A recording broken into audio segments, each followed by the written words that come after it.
21h, 22h, BFM Business, Paris d'Avenir, Nathalie Croiset.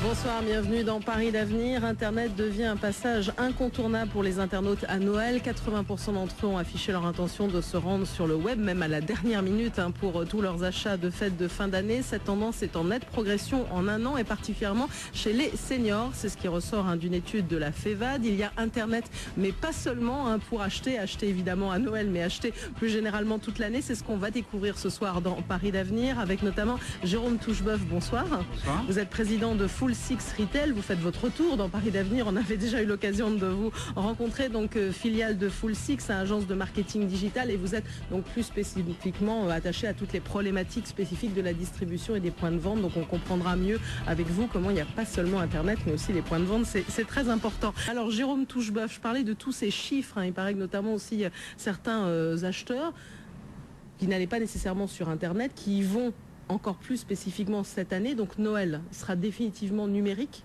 Noël 2011. Le commerce en général déjà a basculé dans le numérique. Noël est intéressant parce que ça, effectivement, ça donne un focus et quelque chose de plus important sur l'évolution du commerce. Et donc c'est toujours un bon moment pour regarder les changements et les évolutions. Ce qui est intéressant, c'est la mixité entre le digital et le point de vente. Et comment l'un apporte et enrichit l'autre, et comment effectivement on va faire évoluer le magasin avec plus de digital demain. Et vous qui aidez justement les distributeurs, vous sentez qu'ils ont tous perçu cette nécessité d'être présents des deux côtés? Voilà, donc et en particulier peut-être à cette période-là? Alors, tout le monde réfléchit pour l'instant à ces évolutions. C'est vrai que dès qu'on touche au magasin, c'est des choses qui peuvent être assez lourdes à faire évoluer et à faire changer. Il est certain qu'aujourd'hui, tout a été assez construit sur un parallèle entre le e-commerce qui existe d'un côté et le magasin qui existe de l'autre côté, que le e-commerce, comme vous le dites, a sa propre croissance, son propre succès, que effectivement même les seniors rejoignent... s'y mettent et même de plus en plus, mais presque plus que d'autres. Et quels que soient les produits, on pensait qu'on ne pouvait jamais acheter de chaussures sur Internet. Vous avez reçu tout à l'heure des gens qui vendent effectivement des chaussures sur Internet. Donc tout est possible aujourd'hui en termes de e-commerce. Maintenant, il faut savoir comment on peut enrichir le point de vente avec du e-commerce. Jérôme Toucheboeuf, président de Full Six Retail. On a commencé à évoquer un petit peu les enjeux qu'il y avait derrière tout ça, finalement, les points de vente, mais aussi Internet, comment il fallait rapprocher les deux. On en a déjà parlé dans une émission, notamment autour des centres commerciaux, qui disait que finalement, les centres commerciaux aussi trouvaient des nouvelles solutions pour attirer aussi les clients. Alors, c'est quoi finalement de rendre de plus en plus les achats ludiques? Alors, je pense qu'on est quand même dans des sociétés, à part pour certains segments de la population, quand même bien équipés d'un point de vue de la consommation. Donc on est effectivement dans des achats de renouvellement, des achats plaisir. Après, il y a effectivement la question de la comparaison entre le e-commerce et le magasin, et surtout la nécessité de réinventer un petit peu le magasin. Si on regarde bien, le concept de magasin aujourd'hui a peu évolué dans le temps, même si on a des grands flagships, n'a pas intégré quelque chose qui s'est quand même passé maintenant il y a 12 ans, qui est Internet et le digital. Et je dirais que pour l'instant, le magasin est un des seuls endroits où si on veut être tranquille et pas avoir de digital, on va en magasin. Sauf que le consommateur ne vit pas comme ça, et que ce soit des seniors ou qu'on achète tous sur Internet, il y a un moment où on sort de chez soi et on a envie de vivre l'expérience avec la marque qu'on peut avoir dans le magasin. Est-ce qu'il y a des cibles quand même qui sont un peu différentes? On dit par exemple Internet, bon il y a des très jeunes évidemment qui viennent sur Internet, les seniors aussi, plus particulièrement, voilà, comme une sorte de fossé. Il y a aussi beaucoup de femmes qui font des achats sur Internet et des CSP+. Voilà, c'est un peu. Est-ce qu'il y a quand même une différence, on va dire, entre ceux qui vont dans un magasin et ceux qui vont sur Internet, une sorte de fossé? Non, je pense qu'aujourd'hui c'est un petit peu tout le monde, qu'effectivement en fonction de certains segments de la population, les femmes actives qui travaillent ou même juste celles qui ne travaillent pas, on n'a tous pas beaucoup de temps. Donc alors, effectivement, on a cru comprendre que les messieurs ont un peu plus de temps d'aller dans un magasin. Bon, mais pas forcément. Mais c'est vrai qu'on est tous effectivement très courts en temps, et Internet et le e-commerce pour ça est très intéressant et nous fait gagner du temps. Et quand on regarde effectivement les critères de pourquoi on achète sur Internet, je pense que vous en parlerez plus tard parce que effectivement l'étude de la FEVAD est intéressante pour ça, c'est essentiellement pour de la praticité. Avant de parler du prix, et donc qui dit praticité, dit gain de temps, dit rapidité. Aller plus vite, voilà, exactement. Et c'est ça qui est effectivement intéressant aujourd'hui dans le e-commerce, sachant que c'est plus du commerce au sens large, à travers différents canaux qu'ils Internet, pourquoi pas le mobile, les pop-up stores et autres. Jérôme Toucheboeuf, président de Full Six Retail. Voilà, je disais, vous avez commencé à en parler. Évidemment, il y a tous ces atouts d'Internet, comme vous avez dit, la praticité, pouvoir aller plus vite, finalement choisir assez rapidement ce qu'on veut. Alors, ces fameux délais de livraison que j'évoquais l'année dernière, il y avait eu des conséquences météorologiques un peu particulières où finalement la Poste n'avait pas pu tout livrer. En plus, sont souvent les sites aussi qui eux-mêmes ont des difficultés de ce côté-là. Ça reste quand même un frein qui fait qu'au bout du compte, Internet remplacera pas totalement un magasin? La livraison est effectivement un des éléments, mais je pense qu'aujourd'hui les Français se sont habitués à ça, qu'il y a d'autres moyens qui apparaissent. On parle beaucoup du drive aujourd'hui en magasin, et effectivement même pour Noël, je crois qu'il y a 17% des gens qui sont prêts à aller chercher les cadeaux qu'ils ont commandés sur Internet dans le magasin, donc en picking. Et donc il y a plein de moyens pour faire évoluer les choses. De ce côté-là, voilà, il n'y a pas d'inquiétude à avoir en tout cas. Voilà, mais non, en tout je ne pense pas que ce soit le frein principal. D'accord. Alors justement, c'est quoi le frein principal? Le frein principal d'acheter en e-commerce, c'est très fonctionnel et vous ne vivez pas l'expérience que vous pouvez vivre en magasin. Et donc tout ne s'achète pas sur Internet alors finalement? Tout peut s'acheter, mais par contre, on n'a pas envie de tout le temps acheter sur Internet. Et c'est vrai que des potentiels qui peuvent être assez intéressants, c'est de plutôt mettre les sites de e-commerce dans les magasins. Il y a 51% des gens qui achètent sur Internet parce que dans le magasin, ils ne sont pas sûrs de trouver toutes les références. Et c'est un des éléments d'achat en e-commerce pour Noël.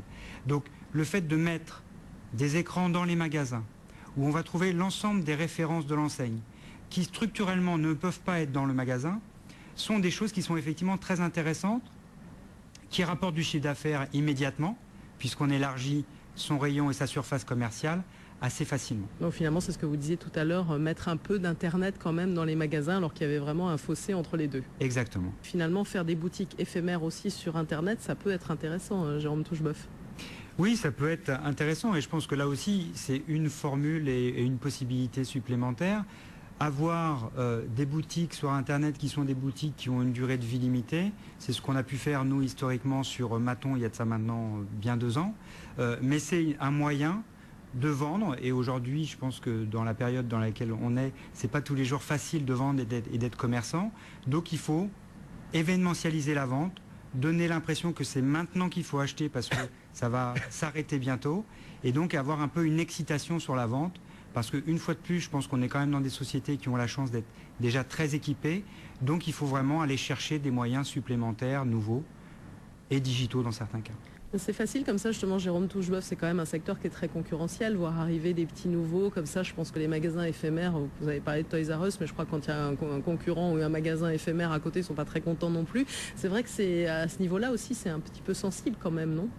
Bien sûr, mais je pense que c'est l'évolution de la société telle qu'elle est aujourd'hui. On a vu la fragmentation des médias, et je pense qu'aujourd'hui, sur le commerce, on arrive à la fragmentation du commerce, c'est-à-dire qu'on peut acheter via différents moyens, tous différents les uns des autres, qui répondent plus à l'envie du moment et à la spontanéité qu'on peut avoir d'acheter via le SMS ou autre.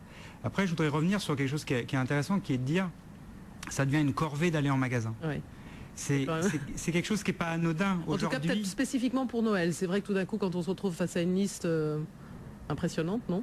Oui, tout à fait, mais parce que, effectivement, faire la queue en magasin à Noël, c'est encore plus que d'habitude une corvée. Le manque de choix est une corvée. Donc, c'est là où il y a quelque chose d'intéressant de dire, oui, le e-commerce explose, et ça va continuer, mais il y a aussi une nécessité de réinventer le magasin, parce que c'est lui qui est en difficulté, c'est lui qui doit évoluer.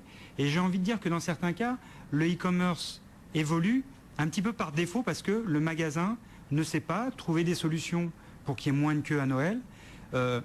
Vous parliez tout à l'heure de dire il y a 80% des gens qui vont regarder sur Internet avant d'aller en magasin.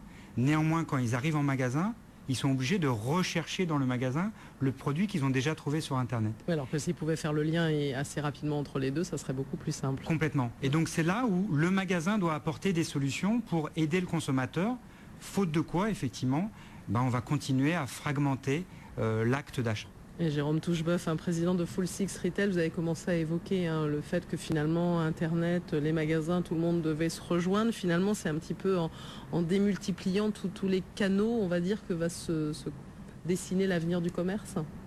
Complètement. Je pense qu'on a parlé du mobile, mais le mobile va avoir un enjeu et une position dans l'ensemble de cet écosystème commercial. On parlait de géolocalisation hier soir aussi, on voit les enjeux pour le marketing, la publicité, voilà, savoir à tel endroit on peut trouver un magasin, enfin voilà, on est aussi dans ces enjeux-là. Voilà, complètement. Le paiement sans contact, je pense, va arriver, et là, peut-être pour Noël prochain, ça sera le cadeau de Noël pour peut-être les magasins.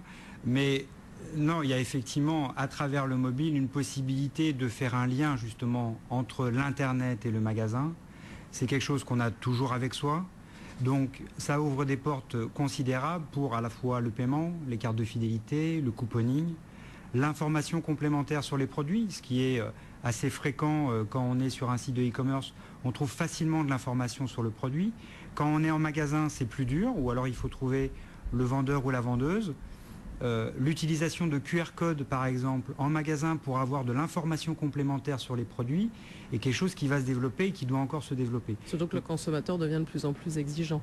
Il devient de plus en plus exigeant. Il a pris l'habitude. Demandeur d'information. Voilà, c'est exactement ça. Il a pris l'habitude sur Internet à chercher de l'information sur ce qu'il va acheter. Et pas uniquement sur le prix. Donc, en moyenne, il surfe quand même 3 sources d'informations différentes. Donc, ça devient un consommateur qui est plus un enquêteur avant d'acheter.